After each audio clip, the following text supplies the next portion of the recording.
ونتوکل علی الحی الذی لا ینام ولا یموت سبوح قدوس ربنا ورب الملائکۃ والروح ورب العالمین ونصلی ونسلم علی سید الانبیاء والمرسلین۔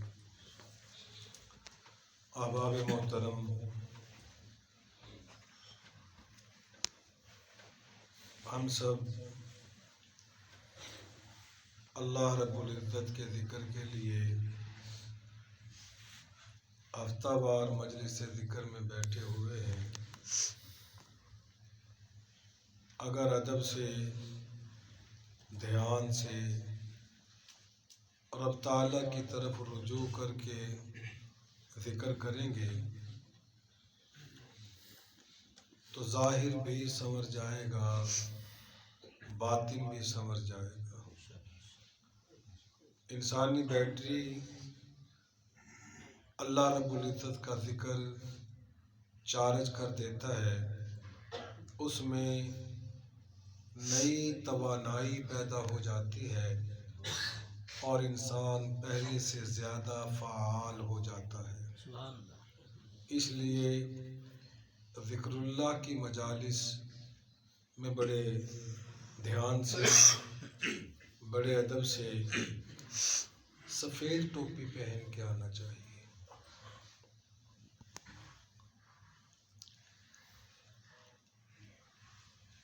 ادب سے آنا چاہیے،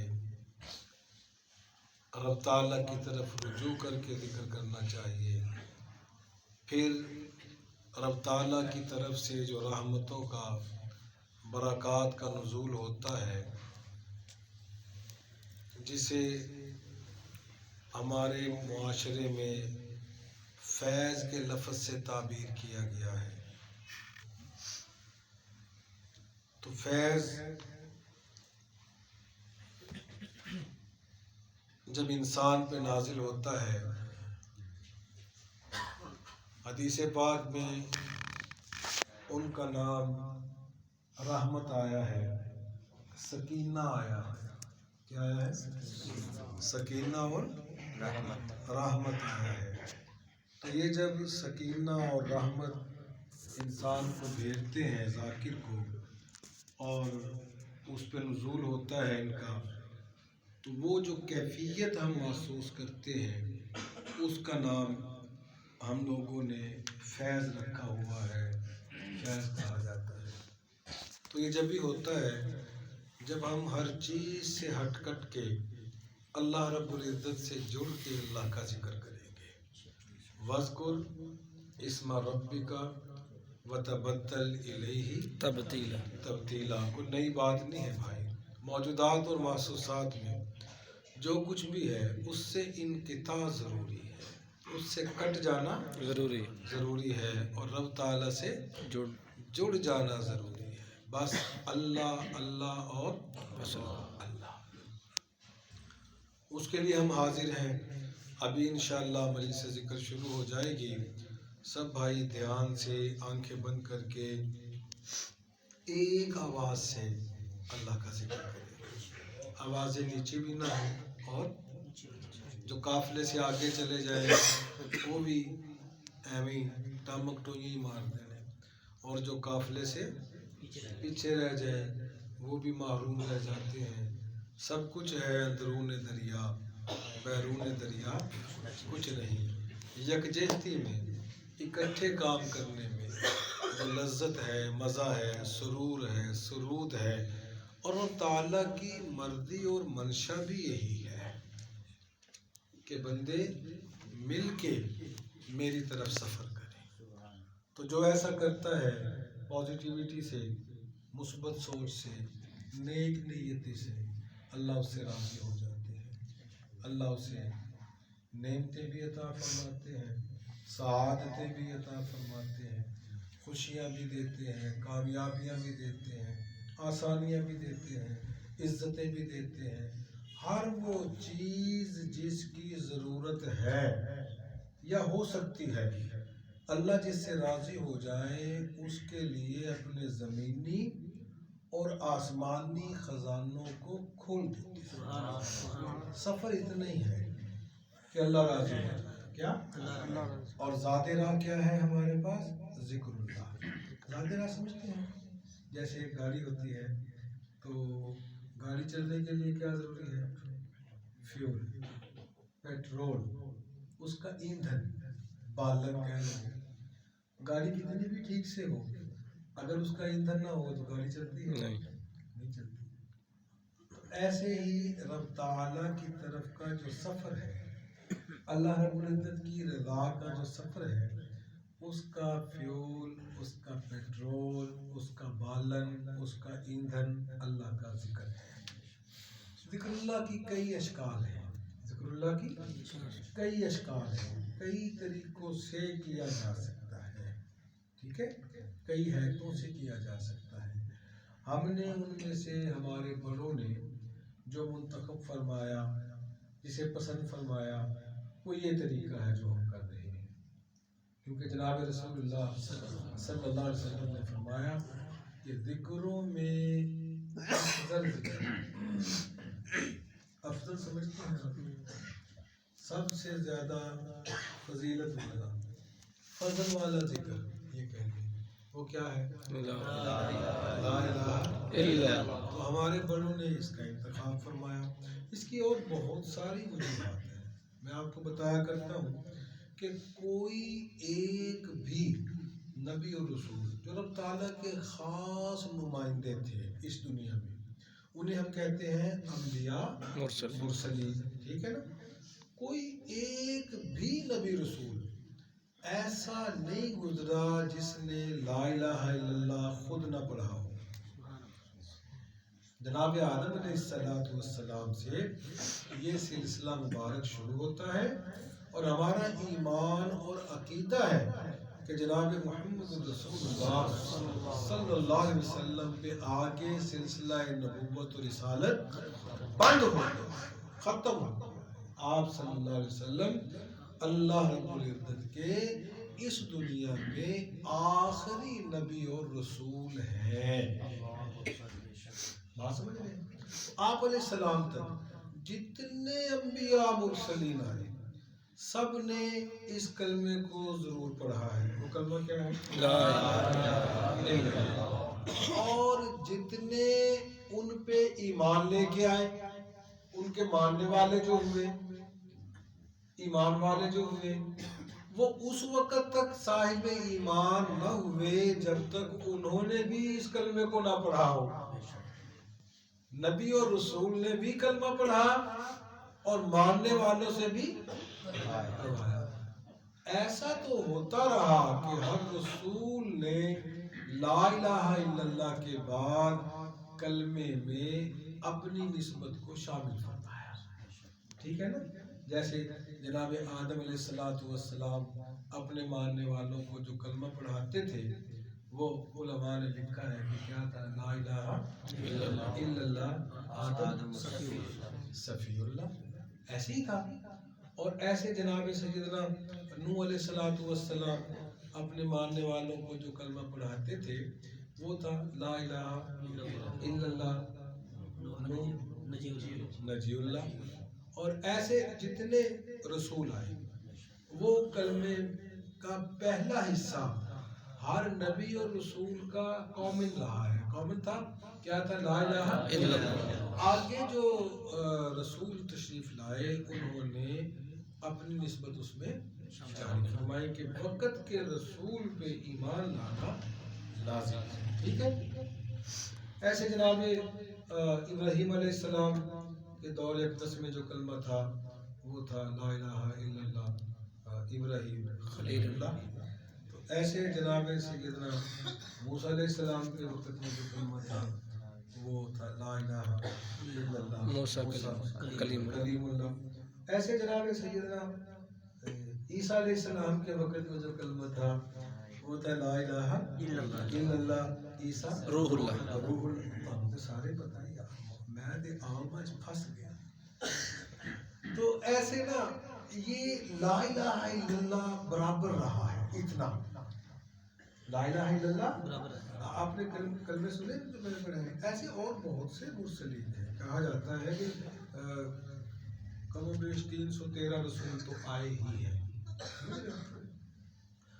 تو سب نے اپنے نام کی طرف نسبت دی، مگر پہلا حصہ یہی رہا، لا الہ الا اللہ۔ اس لیے میں کہتا ہوں کوئی نبی رسول ایسا نہیں تشریف لایا جس نے لا الہ الا اللہ خود نہ پڑھا ہو، اور اس وقت تک اس کا ماننے والا کوئی ماننے والا نہ ہوا جب تک اس نے بھی کم از کم اتنا لا الہ الا اللہ نہ پڑھا ہو۔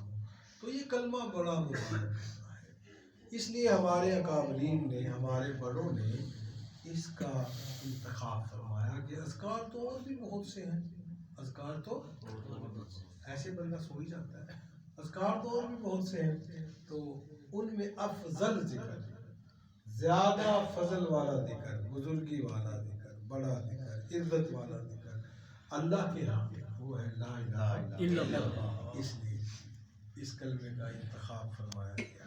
یہ کلمہ کلمہ نجات ہے، یہ کلمہ یہ کلمہ ایمان کی اساس ہے۔ ایمان میں سے لا الہ الا اللہ نکال دیں تو پیچھے کیا ہے؟ یہ نسبت جسے مل گئی اسے رب تعالیٰ کا راہ مل جاتا ہے، اسے رب تعالیٰ کا راہ مل جاتا ہے۔ تو بھائی اللہ کی رضا کے لیے ہمارے ہاں جو پیٹرول ہے، فیول ہے، ایندھن ہے، بالن ہے، وہ ہے اللہ کا ذکر، اس کے لیے ہم اکٹھے ہوئے ہیں۔ ایک دفعہ جناب رسول اللہ صلی اللہ علیہ وسلم نے اپنے صحابہ کو ارشاد فرمایا کہ بھئی اپنے ایمانوں کو نیا کرتے رہا کرو۔ یہ لائسنس نہیں ہوتے، ڈرائیونگ لائسنس یا وہ ٹھاٹ کے لائسنس بھی ہوتے ہیں، ایسے جو گورنمنٹ کسی بھی چیز کا لائسنس بنا کے دے تو وہ لائسنس کی ایک لمٹ ہوتی ہے اس کی، اور اسے کہتے ہیں کہ اتنے عرصے کے بعد اسے آپ رینیو کروا دینا۔ کیا کرنا؟ ایسے نبی اسلام نے ایک دفعہ نا اپنے مبارک صحابہ کو فرمایا کہ جددوا ایمانکم، بات سنو بھائی، اپنے ایمانوں کو نا رینیو کرتے رہا کرو، ان کی تجدید کرتے رہا کرو۔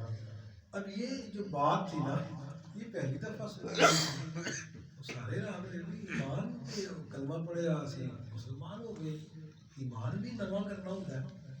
نبی صلی اللہ علیہ وسلم نے فرمایا کہ اکثر کہا کرو لا الہ الا اللہ۔ اس کا مطلب ہے کہ یہ کلمہ ایمان کو بھی تازہ دم کر دیتا ہے، ریفریش کر دیتا ہے، رینیو کر دیتا ہے، اسے طاقتور کر دیتا ہے، روشن اور منور کر دیتا ہے۔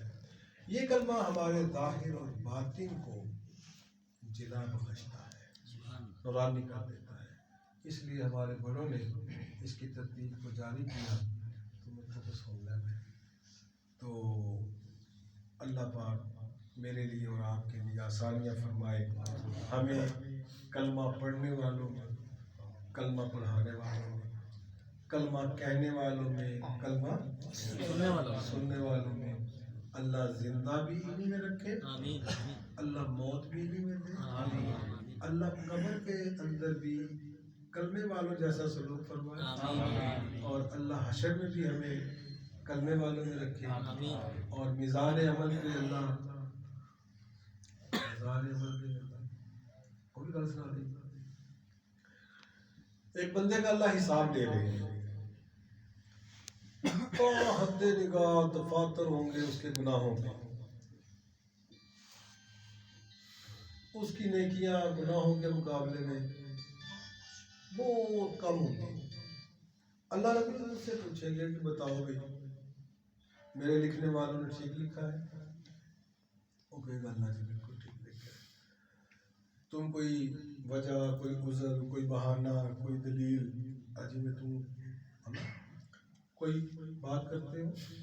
تو اس نے کہا کہ نہیں اللہ جی سارا کچھ ہی صحیح ہے، میں واقعی بہت گناہ کر رہا ہوں، میں نے بڑی خطائیں کی، بالکل ایسے ہی ہے۔ اللہ فرمائے کہ اچھا، بندے کو یہ گمان ہو چکا ہوگا کہ میری نجات کا کوئی راستہ نہیں ہے، بالکل نہیں، میں تے کام نہیں پائے تھے، بس ابھی ڈوبا کہ اب ڈوبا۔ اللہ فرمائیں گے بھی ٹھہرو، اس کی نا ایک نیکی میرے پاس بھی ہے. اس کی ایک نیکی میرے پاس بھی ہے. اب وہ حیران ہوگا بندہ بساریاں تے اوتھے بھول بھلکھے والا مسئلہ ہی نہیں ہونا. ہر چیز بندے کو بھی ذہن میں ہوگی جس کا حساب لیا جائے گا, اور جنہ لکھیا لکھایا ہوئے جو اللہ کا نظام ہے وہ بھی سارے ادھر موجود ہوں گے. وہ کہے گا وہ کہڑی نیکی رہ گئی ہے, ساریاں تے ہے نے. رب تعالی حدیث پاک میں آتا ہے اپنی مبارک ہاتھوں سے اپنی جیب سے کاغذ کا ایک ٹکڑا نکالیں گے.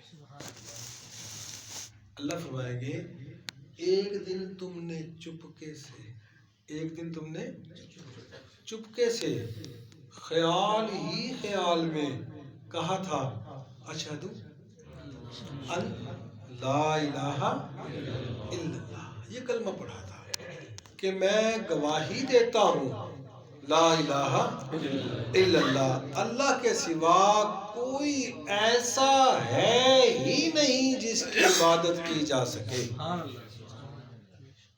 تم نے خیال خیال میں کہا تھا. فرشتوں کو بھی اس کی خبر, اس لیے انہوں نے وہ لکھا نہیں تھا, پر میں تے تیرا اللہ مانا, منو پتہ لگ گیا سی, میں وہ سن لیا سی, میں نے اسے جبھی لکھ کے اپنے پاس محفوظ کر لیا تھا. آج کے دن کسی پہ ظلم نہیں کیا جائے گا.